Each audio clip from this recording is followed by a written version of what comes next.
Welcome to the Deep Dive. Today we're embarking on a deep dive into something vital, yet I think often misunderstood. The undeniable physical and neurological reality of chronic trauma and stress. And we're not just talking about, emotional discomfort. We're talking about verifiable physiological changes. Right. Specifically, how long-term adversity like intimate partner abuse, or IPA, Right. doesn't just cause psychological distress. It literally forces your body and brain to physically and chemically restructure themselves for survival. And that is the critical distinction we want to make for you today. Our mission is to move entirely past this idea that trauma symptoms are just all in your head. Yeah. We've gathered sources that prove chronic stress causes measurable biological wear and tear. And we're going to explore two key scientific frameworks. First, allostatic load, which is basically the cost of chronic survival. And second, neuroplasticity, which reveals the pathway to rebuilding. We want to show you exactly how that adaptation happens and, most importantly, how targeted biological methods are the true key to healing these really deep-seated changes. And if you are listening to this and you've lived through long-term stress, whether it's IPA or something else, the physical fallout is real, even if it feels inexplicable. Right. We're talking about those chronic, mysterious symptoms, that profound fatigue that no amount of sleep can fix, difficulty thinking clearly, that dreaded brain fog, insomnia, high blood pressure, and often chronic unexplained physical pain. Maybe it's fibromyalgia or just relentless headaches. And these symptoms are not signs of weakness. They're not malingering. They are, as the sources clearly document, the direct, measurable results of a nervous system that has been forced to operate in perpetual survival mode. So the body adapts to a war zone. And that adaptation comes with a devastating physical cost. Okay, so let's start right there. Let's trace this physiological cost back to its roots. Yeah. The acute stress response. Okay, so when a sudden immediate threat occurs, let's say you narrowly miss a car accident, your brain initiates that classic survival protocol. Fight, flight, or freeze. Exactly. And this rapid mobilization is governed by the sympathetic nervous system.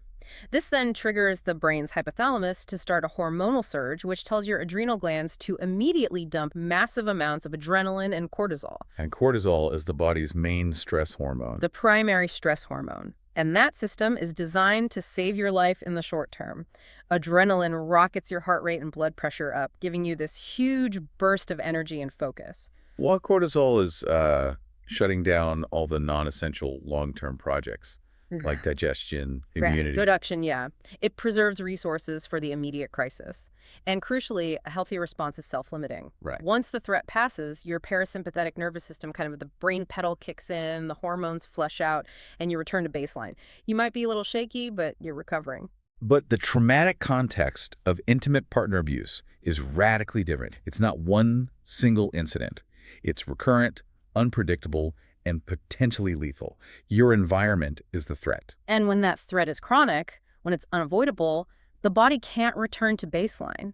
Instead, it enters this persistent state of adjustment we call allostasis. Allostasis. Yeah, it's just the body constantly adjusting its internal chemistry to meet the demands of a stressful environment. But when this goes on for months or years, the fight or flight system is essentially stuck on. So it's always guarding against danger. Always. And what's the scientific term for the damage caused by keeping that system running without any breaks? That cumulative damage, that extreme wear and tear, is what science calls allostatic load. Yeah. AL. Right. Think of it like redlining the engine of your car every single day. Eventually, the engine components they break down. And when this load becomes unsustainable, that's known as allostatic overload, and it leads directly to severe medical and psychological disorders. And the sources have some really compelling data on this, specifically linking the severity of IPA to this kind of breakdown. Absolutely. A key finding from the meta-analyses is that women who experienced severe intimate partner abuse showed significantly greater dysregulation of these stress biomarkers, cortisol, adrenaline, inflammatory markers, compared to women who experienced less or no abuse. The constant stress is profoundly systemic. So the body isn't just tired, it's literally breaking down at the cellular level. What does allostatic overload actually, look like long term? It accelerates the risk profile for almost every major chronic illness. We're talking cardiovascular diseases like stroke and hypertension, metabolic disorders like type 2 diabetes because of persistent high blood sugar, Right. chronic digestive problems like IBS, and systemic inflammation, which underpins conditions like rheumatoid arthritis, and yes, chronic pain syndromes like fibromyalgia. I want to zoom in on something that I think really resonates with people. Yeah. The chronic fatigue and that brain fog. This links directly to cortisol, doesn't it? It does, and it's a perfect example of adaptation gone awry.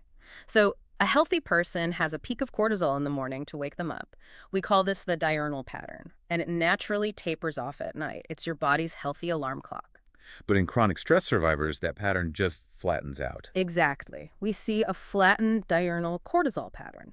The morning cortisol, which should give you energy and motivation, is often low or blunted. Hence the profound fatigue. And the evening cortisol, which should be low, is often elevated, leading to hyperarousal and insomnia. The body is essentially keeping the alarm on low volume, 24/7. Wow.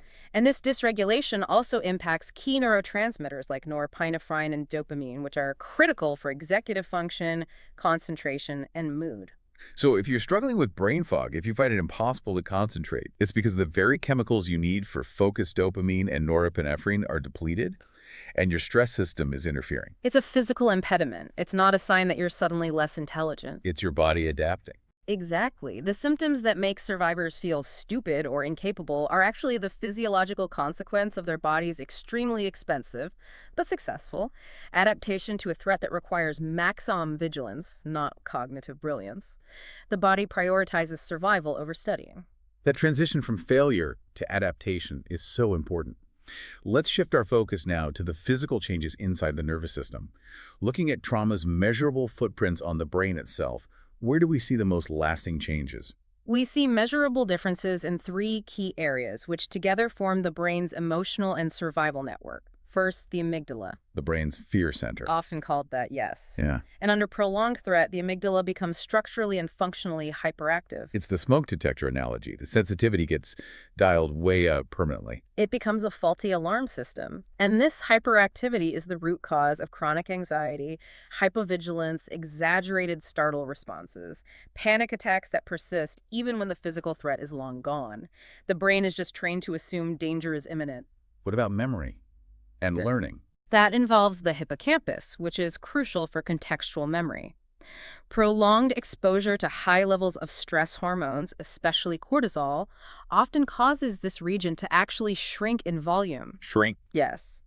This anatomical change contributes directly to those cognitive difficulties we talked about.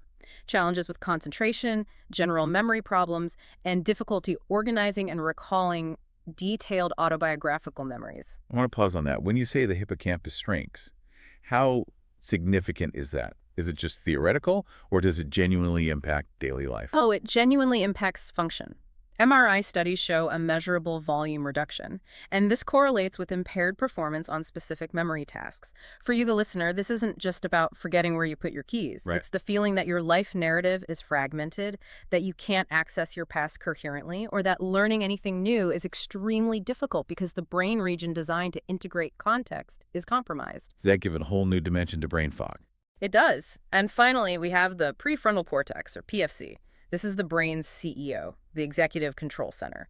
It's responsible for planning, judgment, impulse control, emotional regulation. And in trauma survivors. In trauma survivors, the PFC often shows reduced activity and connectivity to those deeper emotional centers. So the CEO is struggling to communicate with the rest of the company. Precisely.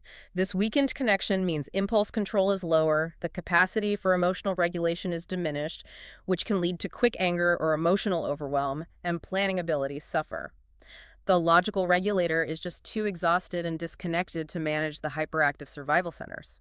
Okay, let's take these neurological changes and connect them back to the relational environment of intimate partner violence. Specifically, the insidious mechanism of coercive control and the resulting trauma bonding. Right. Coercive control is so much more than physical violence. It's a systematic pattern of psychological abuse, isolation, terror, deprivation of rights. It creates a state of entrapment. It's constant, unpredictable environmental stress, the perfect fuel for allostatic load. And the research confirms its impact. Exposure to coercive control shows a moderate but significant association with symptoms of PTSD and depression. The correlation coefficients are around 0.32 and 0.27. It's a powerful driver of these neurological shifts. But the paradox for an outside observer is often, why don't they just leave? And this is where trauma bonding comes in. And it's underpinned by some powerful brain chemistry. The sources describe this dynamic as being very similar to an addiction cycle. Tell us more about that biochemical roller coaster. It's rooted in what's called intermittent reinforcement. During periods of abuse or terror, the body is flooded with stress chemicals. Cortisol, adrenaline, the system is maxed out. But when the abuser suddenly switches to reconciliation or kindness, even for a brief time, the brain releases pleasure and attachment chemicals. Dopamine, which drives reward, and oxytocin, the bonding hormone. So the brain learns to associate the relief that follows the threat with this incredibly powerful reward chemical hit. Precisely. You're not getting hooked on the pain, you're getting addicted to the possibility of the reward. That dopamine rush that follows the period of extreme stress. This creates a powerful physiological need for the abuser, making the relationship incredibly difficult to break away from. It's a survival mechanism that's been hijacked by chemistry. It is, and this brings us back to that crucial narrative shift. We have to frame these changes not as character flaws, but as neurobiological adaptations. Right. The brain is doing its job. It's shaping itself to survive a life-threatening, unpredictable environment. It correctly prioritizes maximum hypervigilance and immediate safety over long-term health. That job just comes at a very high cost, a trade-off we see tragically documented in the Adverse Childhood Experiences, or ACE studies. This shift from seeing symptoms as a disorder to seeing them as expensive adaptive strategies is the doorway to hope. Which brings us to healing. Because if the brain can adapt to danger, it must be able to adapt to safety. Absolutely. The foundation of trauma recovery is neuroplasticity, the brain's astonishing lifelong capacity to adapt, learn, and rewire itself by forming new, healthier neural pathways. We can intentionally encourage the creation of regulating connections that essentially turn down the volume on that hyperactive smoke detector. And if we're looking for the physiological key to unlock the relaxation response, the ultimate antidote to that chronic hyperarousal, we have to talk about the vagus nerve. The vagus nerve it's often called the wandering nerve. It's the longest cranial nerve, extending from the brainstem all the way down through the chest to the abdominal organs. It's the primary communicator between your brain and your body's vital functions, the central pipeline of the parasympathetic nervous system. The rest, heal, and digest system. It sounds like the highway for calm. It is. And when we stimulate it, we increase what's called vagal tone. High vagal tone is a sign of resilience. It means your system can quickly pump the brakes and calm down after stress. And low vagal tone means you stay stressed for longer. Much longer. And for someone experiencing allostatic load, increasing vagal tone promotes parasympathetic dominance. It moves the body out of that chronic high alert state. Crucially, it puts the brakes on systemic inflammation, which is the key driver of all those chronic diseases. And we have data on this. Yes, studies have shown that actively stimulating the vagus nerve can dramatically reduce anger responses and significantly dampen sympathetic hyperarousal, even during the processing of traumatic memories in PTSD patients. And the amazing news here is you don't need specialized, expensive equipment to engage this process.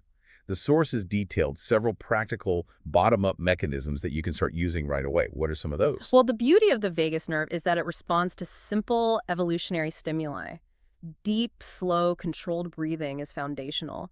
Methods like 4-7-8 breathing shift the body from that shallow, rapid survival breathing to the slow, deep patterns associated with safety. Meditation, mindfulness. Those also stimulate the nerve, calming the system, lowering heart rate. I found the cold exposure trick fascinating. Why does a short cold rinse work? It stimulates the vagal pathways because the body interprets the sudden cold as a shock that requires a rapid stabilizing response. Even just splashing cold water on your face or a quick 30-second cold rinse at the end of a shower immediately slows the heart rate and enhances vagal tone. And finally, a great motivator, the feeling of awe. Yes. Experiences that generate awe, like walking in nature, looking at the night sky, listening to music that truly moves you, have been shown to activate the vagus nerve. These experiences increase heart rate variability, which is a powerful biomarker of improved health, and they reduce inflammation. Simple exercise, stretching, yoga all work too. So we know the physiology breaks down, and we know we can actively rebuild the nervous system. The next logical question is, how is this healing process structured? Right.